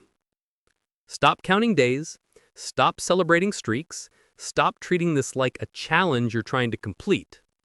Start treating it like a new operating system, a new default, a new version of who you are. And then just keep running the program, day after day, week after week. Not because you're motivated, not because you're disciplined, but because this is what you do now. And one day, sooner than you think, you'll realize you're not even thinking about it anymore. You'll just be living it. And that's when you'll know. Discipline didn't beat you, you absorbed it. And now, it's invisible. Chapter 13. The Relapse Ritual. You're going to break the streak. At some point, you're going to miss a day, skip a workout, eat the junk food, fall back into the old pattern. And when that happens, your brain is going to tell you a story. It's going to say, see, you're not that person. You were pretending. This is who you really are. And if you believe that story, you're done. Because the streak didn't kill your progress. The story did. Let me be clear. Breaking the streak isn't the problem. The problem is what you do after you break it. Most people treat a single slip like total failure. They go to the gym for 30 days straight, miss one day, and then quit entirely. They eat clean for 2 weeks, have one cheat meal, and then binge for the next 3 days. They write every morning for a month, skip one session, and then don't write again for 6 months. It's not the slip that destroys them. It's the spiral. And the spiral starts with a thought. I already messed up. Might as well keep going. That thought is a trap. And your brain loves it because it gives you permission to stop trying. It lets you off the hook. It says, you failed. So now you can relax. And relaxing feels so much better than the effort. So you lean into it. And before you know it, you're back where you started, wondering how you lost it all so fast. But here's the truth. You didn't lose it. You just didn't have a relapse ritual. You didn't have a plan for what to do when things go wrong. And things will go wrong. Life happens. You get sick, you travel, you have a bad day. You're human. The streak was never going to be perfect. But your response to the break can be. And that's what separates the people who build lasting change from the people who keep starting over. The people who win don't avoid failure. They plan for it. They have a system in place for what to do when they slip. And that system is simple. Get back on track immediately. Not tomorrow, not Monday, not next month. Immediately. Because the longer you wait, the harder it gets. Every day you're off the path gets harder to find. But if you course correct right away, the slip becomes irrelevant. It's just a blip, not a breakdown. Here's the research. A study published in the European Journal of Social Psychology found that missing one day of a habit had almost no impact on long-term success. But missing 2 days in a row significantly increased the likelihood of quitting entirely. 1 day is a mistake. 2 days is a pattern. And your brain loves patterns.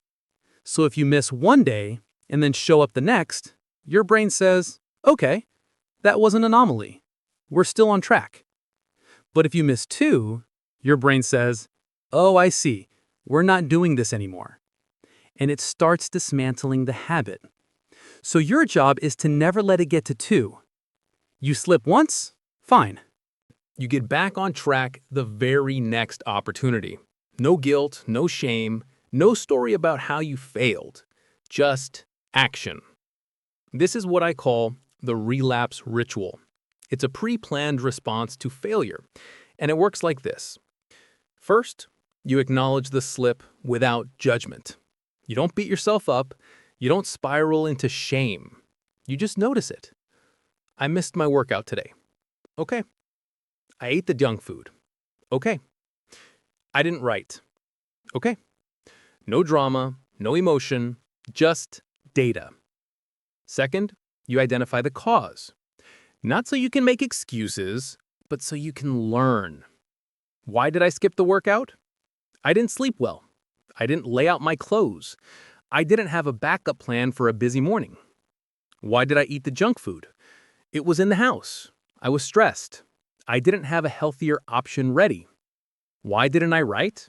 I opened my email first. I got distracted. I didn't protect the time. This isn't about blame. It's about system analysis. What part of the system failed? And how do you fix it so it doesn't fail again? Third, you execute the smallest possible version of the behavior. Even if you can't do the full thing, you do something. You can't do a full workout? Do 10 push-ups. You can't write for an hour? Write 1 sentence. You can't meal prep? Eat 1 healthy thing. The point isn't the outcome. The point is the signal. You're telling your brain, we're still that person. We might have slipped, but we didn't quit. And that signal is everything. Because your brain is watching. It's collecting evidence about who you are. And every time you show up, even in the smallest way, you're voting for the identity you want. Even a tiny vote counts. But if you don't vote at all, if you just let the day pass without any action, you're voting for the old identity. And enough of those votes, and the old identity wins. So you never let a day go by without a vote, even if it's the smallest one. Now here's the part most people don't understand. The relapse ritual isn't just damage control. It's a strength builder. Because every time you slip and recover, you're proving to yourself that failure isn't final. You're learning that you can mess up and still be okay. You're training resilience. And resilience is the ultimate predictor of long-term success. Not perfection, resilience. The people who win aren't the ones who never fall. They're the ones who fall and get back up faster than anyone else. And the way you get back up faster is by having a plan. So right now, before you slip, you need to create your relapse ritual. Write it down. Make it specific. If I miss a workout, I will do 10 push-ups and 10 squats as soon as I notice. If I skip my writing session, I will write 1 sentence before bed. If I eat junk food, I will drink a glass of water and eat something healthy within the next hour. Whatever it is, make it so small that you can't say no. And then, when the slip happens, you don't have to think. You just execute the ritual. No negotiation, no spirals. Just the plan. And here's what happens when you do this consistently. The slips stop feeling like failures. They start feeling like part of the process. You stop being afraid of them because you know you have a way back. And when you're not afraid of slipping, you stop holding yourself to impossible standards. You stop thinking, it has to be perfect or it's not worth doing. You start thinking, it just has to be consistent. And consistency beats perfection every time. Because perfection quits the moment things get hard. But consistency just keeps going. Through the mess, through the slip, through the bad days. It just keeps showing up. And showing up is the whole game. So here's the final truth. You're gonna fail. You're gonna slip. You're gonna have days where you don't feel like it and you don't do it. And that's okay, because failure isn't the end. It's just information. It's feedback. And if you use it right, it makes you stronger. So stop treating failure like a crisis. Start treating it like part of the design. Build the relapse ritual. Plan for the slip. And when it happens, don't spiral. Just get back on track. Immediately. Because the people who win aren't the ones who never fall. They're the ones who fall and get back up so fast that no one even notices. That's the move. Now go build your ritual. Chapter 14. Designing your default. You're not designing a habit. You're designing a life. And the life you live right now is just the sum of your default. Your default when you wake up. Your default when you're stressed. Your default when you're bored. Your default when no one's watching. Those defaults are running the show. And right now, most of them are probably terrible. You wake up and reach for your phone. That's the default. You get home from work and collapse on the couch. That's the default. You feel anxious and you snack. That's the default. You have free time and you scroll. That's the default. None of those are conscious choices. They're just patterns that formed through repetition and convenience. And now they're on autopilot. And autopilot is controlling your life. But here's the thing. You can rewrite autopilot. You can design new defaults. And when you do that, discipline becomes effortless because you're not relying on willpower to make the right choice in the moment. You're relying on the system to make the choice for you. Let me show you what I mean. Right now, what's your default when you wake up? For most people, it's this. Alarm goes off, hit snooze, eventually drag yourself out of bed, immediately check your phone. Within 5 minutes, you're scrolling through notifications, news, social media, and emails. Your nervous system is activated, your attention is scattered, your cortisol is spiking, and you haven't even brushed your teeth yet. That's the default. And that default is destroying your potential. Because the way you start the day determines how the rest of it unfolds. If you start reactive, you stay reactive all day. If you start distracted, you stay distracted. If you start drowning in other people's agendas, you never get to your own. But what if you change the default? What if your morning was alarm goes off, feet hit the floor, drink water, 10 minutes of movement, cold shower, coffee, and deep work for 90 minutes? No phone, no input, no distractions. Just a sequence that primes your brain for focus, energy, and intentionality. Now your day starts from a place of strength instead of reaction. And that shift ripples through everything, because defaults compound. A strong morning default leads to a productive work default. A productive work default leads to an intentional evening default. And an intentional evening default leads to quality sleep. And quality sleep makes the morning default easier. It's a loop, and it either works for you or against you.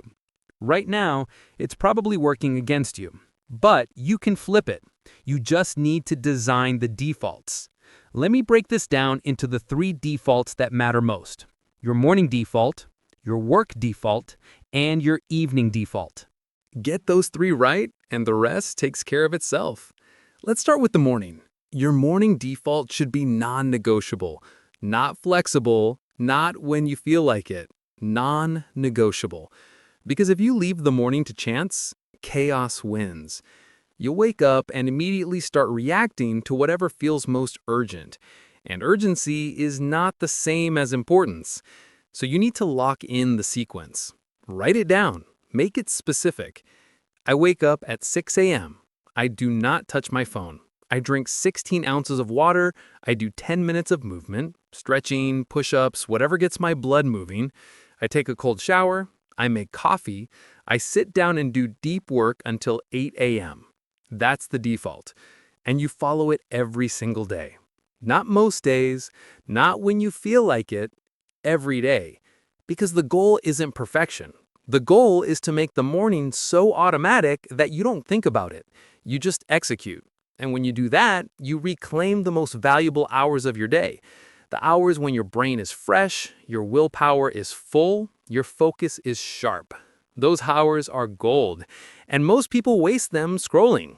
But not you, because you've designed a different default. Now let's talk about your work default.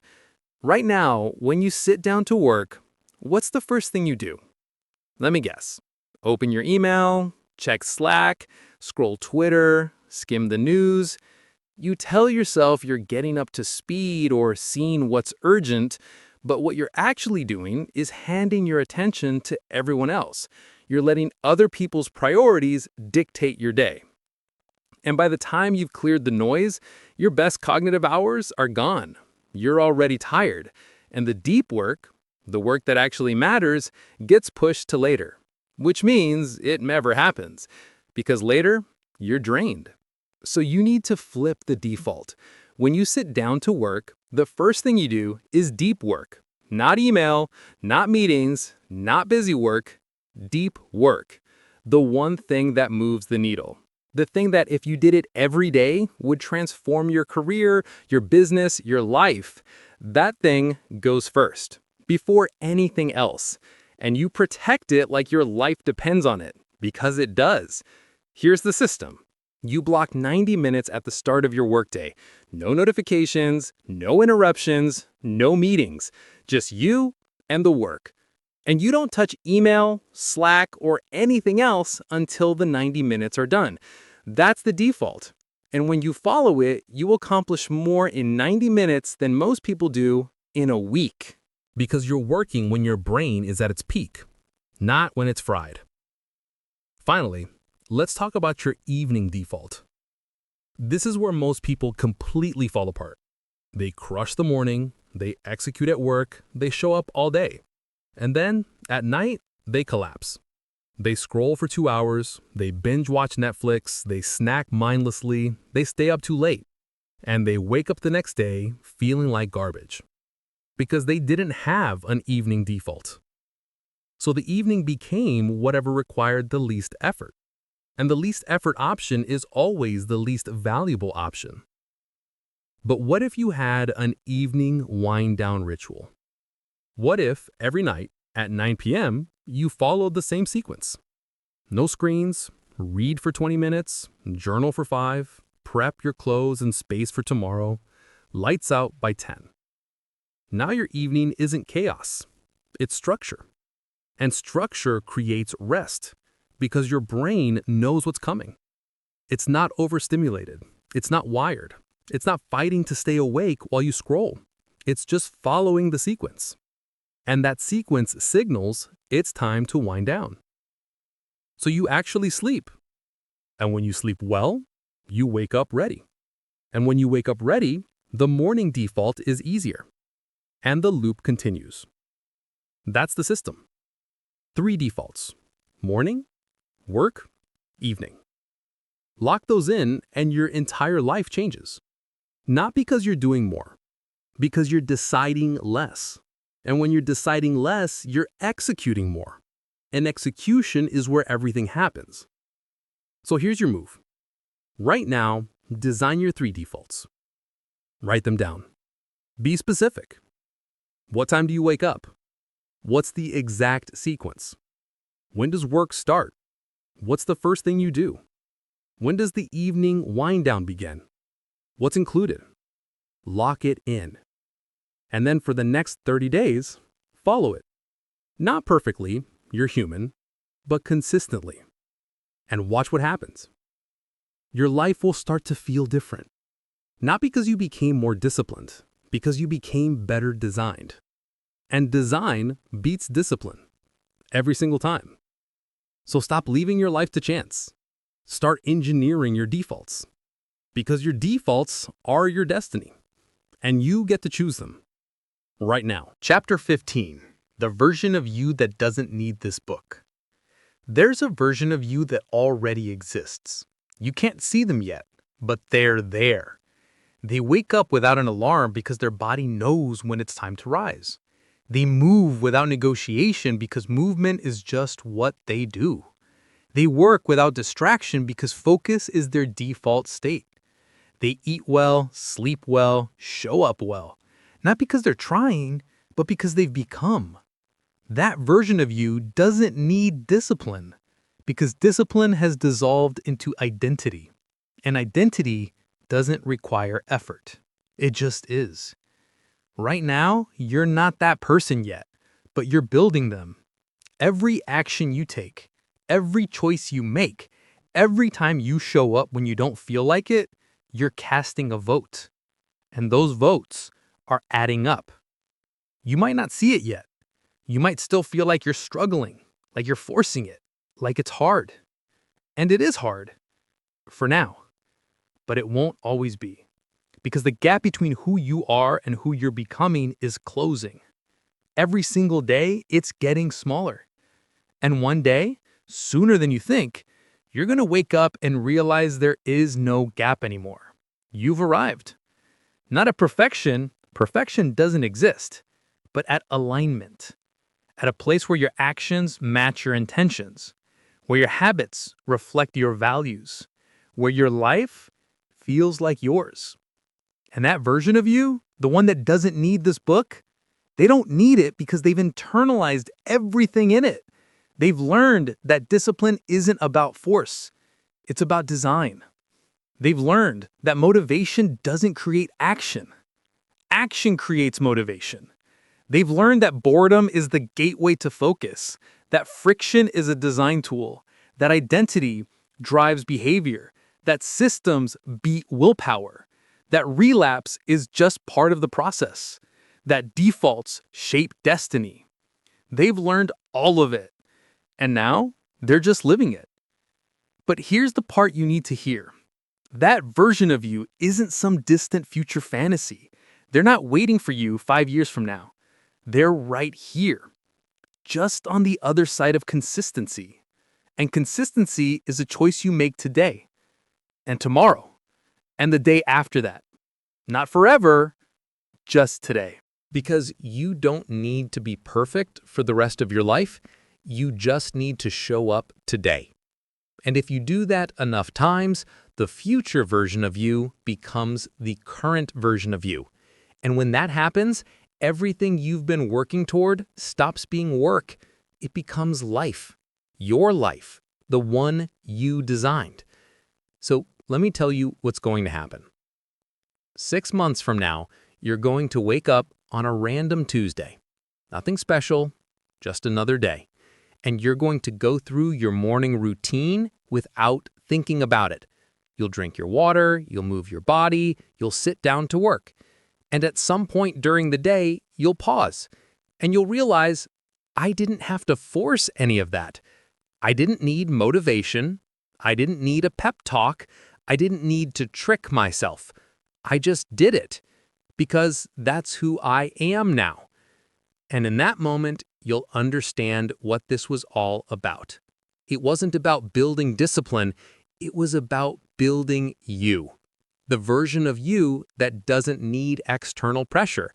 The version that doesn't collapse when things get hard.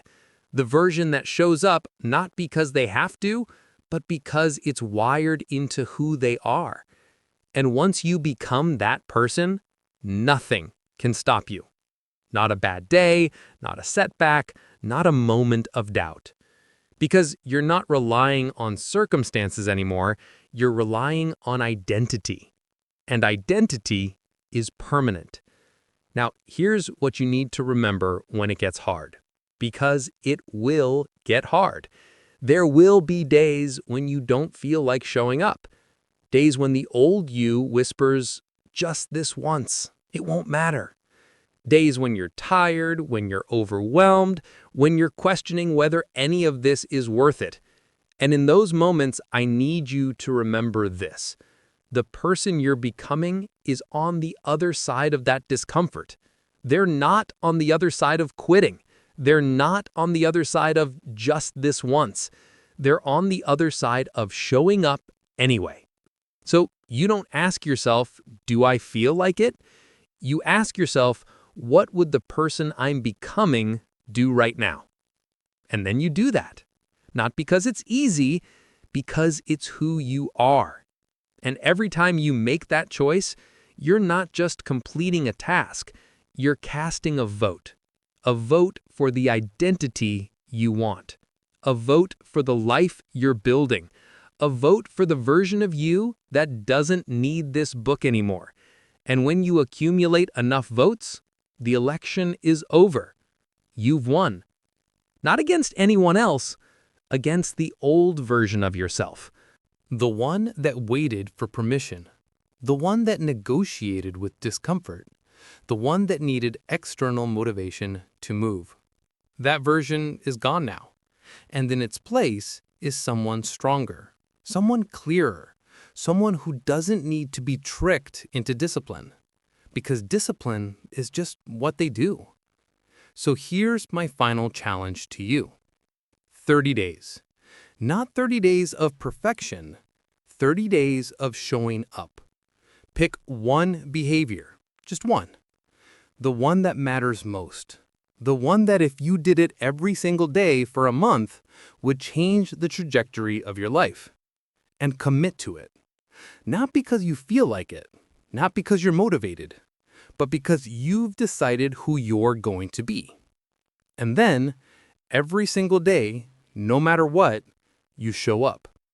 You follow the system. You execute the plan. You cast the vote.